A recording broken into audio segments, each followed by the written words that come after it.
আৰু অল বড়ো গাঁওবুঢ়াৰ সভাপতি।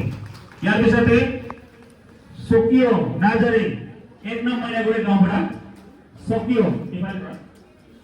চকিঅ নাৰ্জাৰী মুছাৰী 1 নং মইনাগুৰি গাঁওবুঢ়া।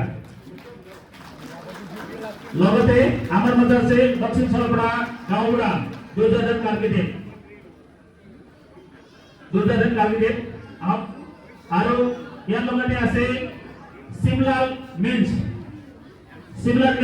ইয়াৰ পিছত আছে কেশৱ থাপা আৰু ইয়াৰ পিছত আছে মিলন গুৰুং কেশৱ থাপা তেখেতে আছিল আগত UPPLৰ ইউথ ভাইচ প্ৰেচিডেণ্ট, এতিয়া আমাৰ পাৰ্টিত জইন লৈছে। আৰু মিলন গুৰুং তেখেতে আগত আছিল ইউথৰ মেম্বাৰ UPPLৰ মেম্বাৰ, এতিয়া আমাৰ পাৰ্টিত জইন লৈছে।